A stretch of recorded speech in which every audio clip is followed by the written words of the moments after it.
Bom, questão 6.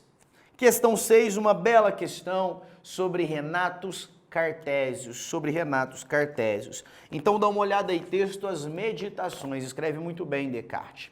Leia o texto a seguir. Há já algum tempo, eu me apercebi de que, desde meus primeiros anos, recebera muitas falsas opiniões como verdadeiras, e de que aquilo que depois eu fundei, em princípios tão mal assegurados, não podia ser senão muito duvidoso e incerto. De modo que me era necessário tentar seriamente uma vez em minha vida, desfazer-me de todas as opiniões a que até então dera crédito e começar tudo novamente, desde os fundamentos, se quisesse estabelecer algo de firme e de constante nas ciências. Olha só, a questão de número 6, uma questão sobre Renato Cartésios, sobre Descartes. E aí o Descartes fala aqui da infância, fala aqui da sua educação. Descartes, ele foi educado em uma escola jesuíta em La Flèche. E essa escola jesuíta, ela possuía um modelo escolástico. Sim, o Descartes, ele foi educado na escolástica. Só que ele não chama escolástica de escolástica. Escolástica para ele é tradição.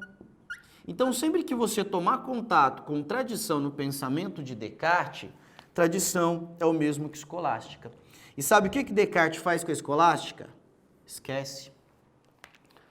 Porque ele vai perceber que a escolástica é um modelo dogmático. É um modelo que se estabelece por meio de verdades que não são discutidas. Verdades que não operam no campo da dúvida. E para Descartes não há melhor saída do que a dúvida. A dúvida, para Descartes, que possui notoriamente 3 características. 3. A dúvida para Descartes é, veja bem, metódica, provisória e hiperbólica. Metódica, provisória e hiperbólica. Essa é a dúvida cartesiana. E o Descartes percebe que a dúvida é uma puta ferramenta para que a gente possa chegar de fato à verdade. Porque se tem algo que resiste à dúvida, nós podemos de fato assumir esse algo como verdadeiro. Pense, por exemplo, a ideia do cogito. Eis que ao perceber que duvidando de todas as coisas, eu, que duvidava, deveria pensar. E se eu penso alguma coisa, eu devo ser. Ego cogito ergo sum. Se eu duvido, eu penso. Se eu penso alguma coisa, devo ser. Ou seja, a dúvida não consegue resistir à certeza de que aquele que pensa necessariamente alguma coisa é. Ok? Que eu penso logo sou cartesiano. Então veja bem, o desejo de evitar o erro, diz a questão, o caos e buscar a certeza, a ordem, por meio de um método de conhecimento, são marcas distintivas da modernidade. Lembre-se, inclusive, que Descartes é um dos precursores do pensamento moderno, um dos precursores do racionalismo moderno e que vai trazer um projeto emancipacionista da razão. A razão emancipa o homem humano e socialmente.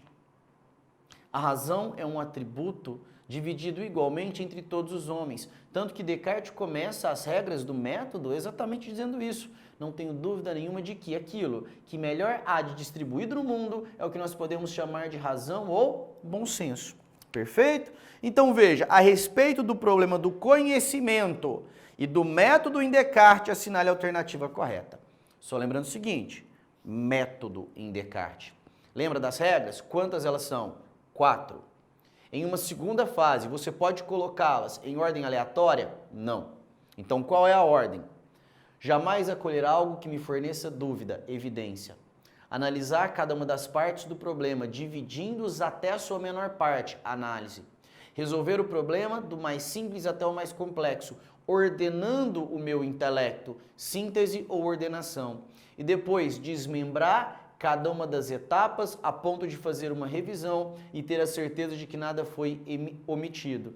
revisão, desmembramento ou enumeração. Evidência, análise, síntese e revisão são as 4 regras do método cartesiano. Sempre na ordem, porque estão na segunda fase, você pode ser lesado. Ok? Bom, então a respeito do problema do conhecimento e do método em René Descartes, assinale a alternativa correta, letra A. A decisão de tentar desfazer-se das opiniões duvidosas e incertas ampara-se em uma revelação divina, pois ao pensar, o homem encontra Deus na origem do próprio pensamento, sendo ele, com letra maiúscula, a primeira certeza fundadora da ciência. Descartes fala assim sobre Deus. Descartes, de fato, abandona a concepção de um gênio maligno ou de um Deus enganador, mas a primeira certeza não é da existência de Deus. A primeira certeza é sobre o ser que se identifica ao pensar. Eu que duvido penso, eu que penso sou alguma coisa. Letra A, não. B. A dúvida é uma espécie de afecção episódica que toma conta dos que pensam demasiadamente no problema dos fundamentos do conhecimento, mas cuja concepção e prática possuem uma importância limitada. A dúvida, importância limitada, a dúvida é essencial. É uma conditio sine qua non do pensamento cartesiano. Abandonem, por favor, a letra B. Letra C. A dúvida metódica pretendia inviabilizar a metafísica. Descartes fala sobre um conhecimento inato. Descartes é um defensor da metafísica, então a dúvida metódica não inviabiliza a metafísica.